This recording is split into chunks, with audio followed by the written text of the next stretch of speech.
Olá, alunos do Colégio Sagrada Família. Professor Ricardo, aula de Biologia. Mais uma para conta, olha lá.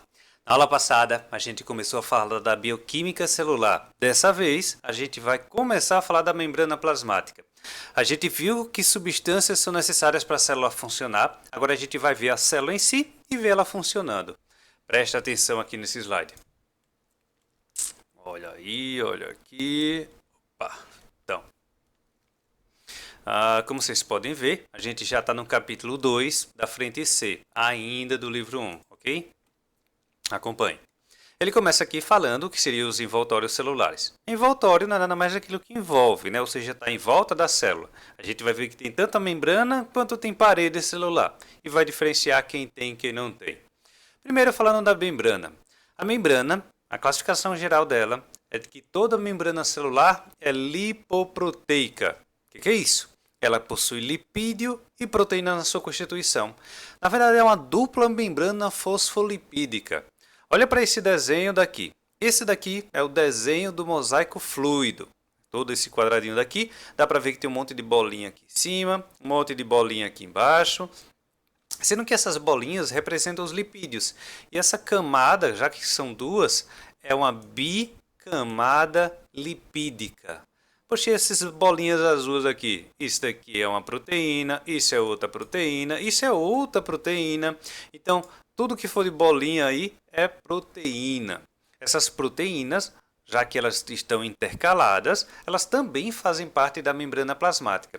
Então, essa bicamada lipídica é do tipo fosfolipídios e as proteínas complementam como uma parte polar da membrana plasmática.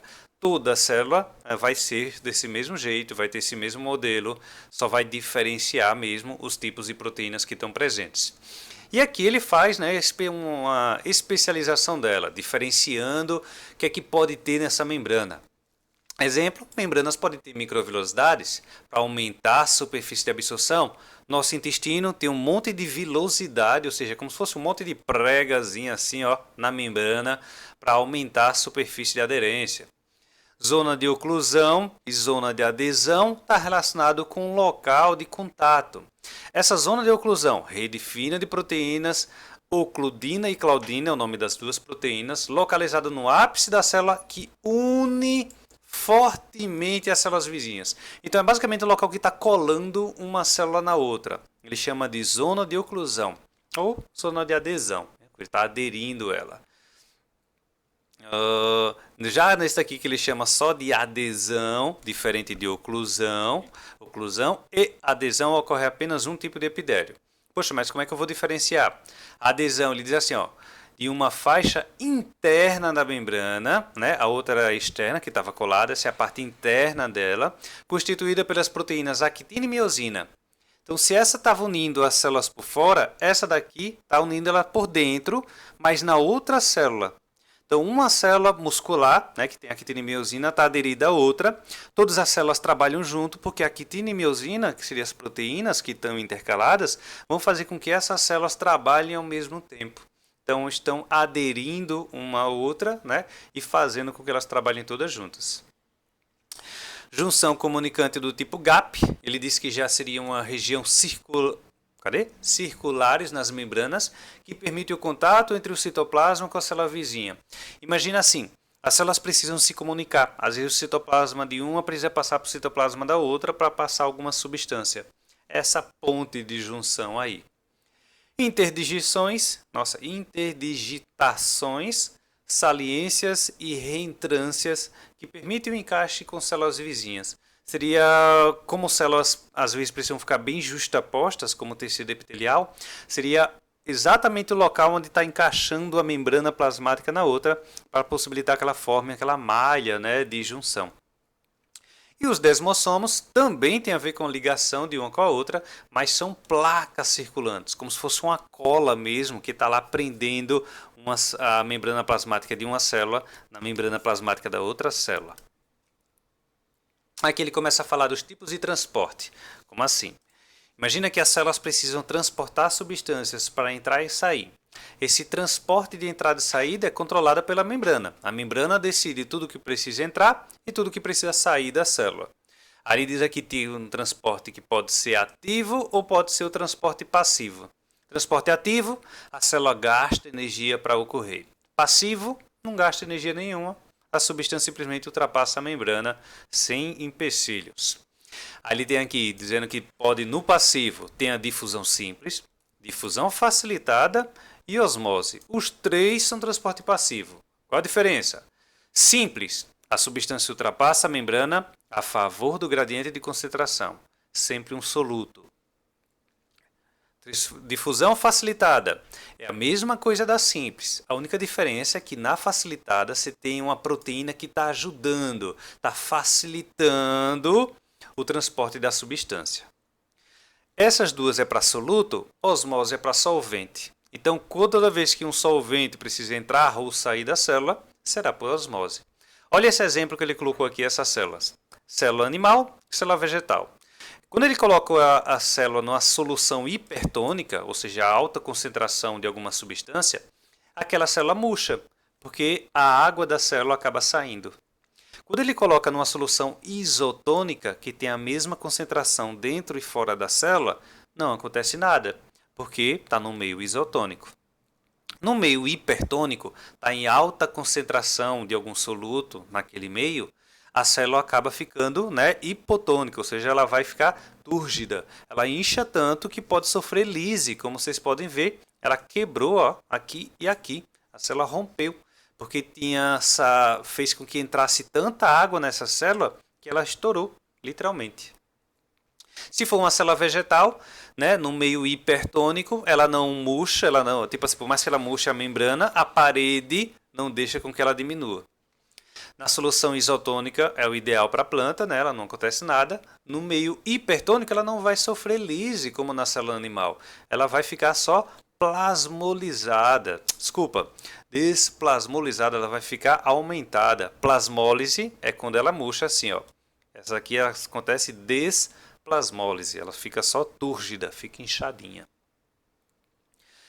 E tem um transporte ativo, que a gente só disse que há gasto de energia. Que energia é essa? Essa energia é do tipo ATP, o trifosfato de adenosina que você faz toda vez que você consome glicose. Seu corpo precisa absorver glicose. Olha que interessante, para você absorver glicose, você gasta glicose. Porque as células do intestino, para fazer com que a glicose entre na tua corrente sanguínea, vai gastar energia para ultrapassar a membrana plasmática. Já tem glicose lá dentro e você quer botar mais ainda, transporte ativo. Outra coisa que acontece, sódio está saindo da nossa célula, está entrando, na verdade, na nossa célula, entrando e saindo com o processo de osmose, mas a gente precisa estar o tempo todo fazendo com que esse sódio saia e a gente acaba colocando mais potássio. Como é que isso vai acontecer? Olha para essa figura aqui embaixo. Ela descreve a bomba de sódio e potássio. Como é que ela acontece? Nessa bomba, há transporte ativo de proteínas presentes na membrana da célula, atua como uma bomba de íons, transportando sódio para fora da célula. Porque por osmose eles entram, a favor do gradiente. Aí a célula quer tirar aquele sódio, que já tem pouco sódio lá, ele quer tirar mais ainda, tendo uma alta concentração de sódio fora. Ele coloca potássio para dentro. Então, quando ele vai fazer um processo contra o gradiente de concentração, ele está forçando isso. Difusão simples ou a facilitada é sempre a favor do gradiente. Aqui não, é contra o gradiente de concentração. Então, há um gasto de energia. E para finalizar, ele fala que também tem transporte de macromoléculas, transporte de massa, que pode ser para a saída da célula, aí ele chama de exocitose, também chamada de plasmocitose, o nome do processo, quando está saindo da célula, a massa, que é resultado de alguma coisa que entrou na célula. E pode entrar de duas formas, por fagocitose, quando é substância sólida, ou por pinocitose, quando é partícula líquida. Exemplo, sua célula de defesa engloba uma bactéria, faz a digestão dela. Englobou por fagocitose, excretou por plasmocitose. Bem fácil.